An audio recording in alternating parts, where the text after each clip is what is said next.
Friends, good morning. என் பேர் வித்யா. நான் post graduate முடிச்சுட்டு ஒரு ஹவுஸ் ஒய்ஃபாக இருக்கேன்.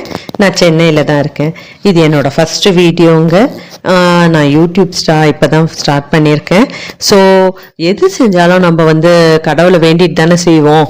ஸோ அதனால் என்னோடய ஃபஸ்ட்டு வீடியோவை ஒரு பூஜா வீடியோவாக போடலான்னு இருக்கேன். வாங்க வீடியோக்குள்ளே போடலாங்களா?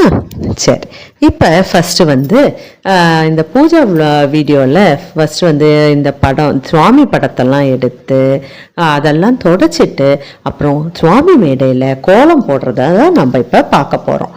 இந்த சுவாமி படத்தெல்லாம் துடைக்கிறதுன்னு சொல்கிறப்ப என்ன பண்ணுவேன்னா, எப்படி துடைப்பேன்னா, ஒரு பவுலில் தண்ணி எடுத்துட்டு அதில் பச்சை கற்பூரம் அப்புறம் கொஞ்சம் ஜவ்வாது அதெல்லாம் போட்டு நல்லா மிக்ஸ் பண்ணிவிட்டு நல்லா ஒரு துணியை அதில் நல்லா டிப் பண்ணிவிட்டு நல்லா பிழிஞ்சிட்டு அந்த எல்லா சுவாமி படத்தையும் தொடச்சி எடுப்பேங்க. அதனால் என்ன ஆகும்னா, சுவாமி படத்தில் இருக்க அழுக்கும் போயிடும். அப்புறம் இந்த குட்டி குட்டி குட்டியாக பூச்சிங்கெல்லாம் வரும் பார்த்திங்களா, அதெல்லாம் வரவே வராது. நல்ல வாசனையாக இருக்கும் சுவாமி ரூமே. நம்மளுக்கு அந்த ஒரு கோயிலுக்குள்ளே போகிற மாதிரி அந்த வாசனை நல்லா இருக்கும். இதுதான் நான் சுவாமி படம் துடைக்கிறதுக்கு யூஸ் பண்ணுற ஒரு டிப்புன்னு எடுத்துக்கோங்களேன்.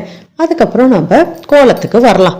இப்போ நான் இந்த சுவாமி படத்துக்கு கீழே இந்த மேடையில் ஃபுல்லாக கோலம் போட்டிருக்கேன். ஃபஸ்ட்டு என்ன கோலம்னா ஹிருதய கமலம், அப்புறம் ஐஸ்வர்ய கோலம் இதெல்லாம் போடுவேன்.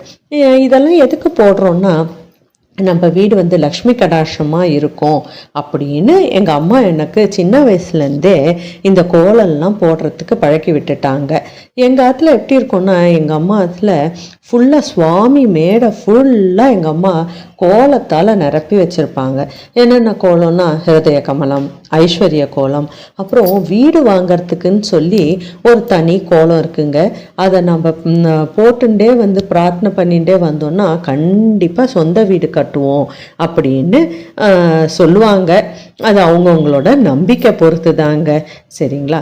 அப்புறம் இந்த ஆஞ்சநேயர் மாலை போட்டிருக்கேன்.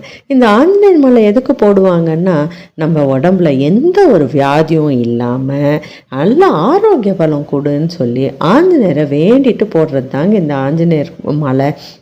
இந்த ஆஞ்சநேயர் மாலை போடுறச்ச ஸ்ரீராம் ஜெயராம் ஜெய ஜெயராம் சீதாராம் இல்லை ராம் ராம் ராம் ராம்னு ஏதாவது ஒரு ஸ்லோகத்தை சொல்லிகிட்டே போட்டால் ரொம்ப நல்லதுங்க.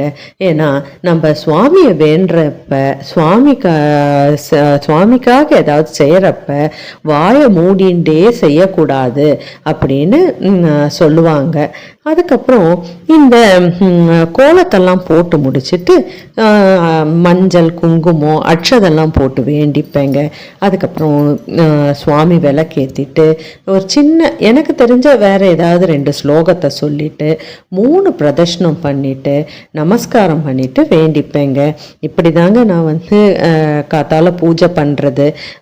நீங்கள் என்ன பண்ணுவீங்க, எப்படி பண்ணுவீங்கன்னு என் கூட ஷேர் பண்ணிக்கோங்க. இந்த வீடியோ உங்களுக்கு பிடிச்சிருந்ததுன்னா உங்கள் ஃப்ரெண்ட்ஸ்க்கு ரிலேட்டிவ்ஸ்க்கெலாம் ஷேர் பண்ணி விடுங்க. உங்களுக்கு இந்த வீடியோனால் ஏதாவது ஒரு சின்ன டிப்பு கிடச்சிதுன்னு நினச்சிங்கன்னா லைக் பண்ணி ஷேர் பண்ணுங்கள், சப்ஸ்கிரைப் பண்ணுங்கள், எனக்கு சப்போர்ட் பண்ணுங்கள். தேங்க்யூ. அப்புறம் இந்த வீடியோவில் இன்னொரு சின்ன சர்ப்ரைஸ் இருக்குங்க. என்னன்னா, என் பையன் ஒரு 2 லைன் பாடியிருக்கான். அதுவும் எப்படி இருக்குன்னு கேட்டுட்டு சொல்லுங்கள். தேங்க்யூ. வேதங்கள் மொத்தம் மோதி யாகங்கள் நித்தம் செய்து பூஜைக்கும் பக்தி அதிலும் உன்னை காணலாம். பசி என்று தன் முன் கையேந்தி கேட்கும்போது தன் உணவை தந்தால் கூட உன்னை காணலாம். உன்னை காண பல கோடி இங்கு வாரி இறைக்கிறார்கள். எளிதாக உன்னை சேர இங்கு யாரு நினைக்கிறார்கள். அலங்காரம் அதில் இல்லை, அகங்காரம் மனதில் இல்லை. துளி கள்ளம் கபடம் கலர்ந்திடாமல் அன்பில் இருக்கிறாய். உணர்ந்தேன் உனையே உனையே, மறந்தேன் எனையே எனையே. பார்த்தேனே உயிரின் வழியே, யார் கண்ணும் காணா முகமே. ஓகல் என்று நினைத்தேன் உனையே, நீ யார் என்று சொன்னாய் மனமே தான் நீயாய்.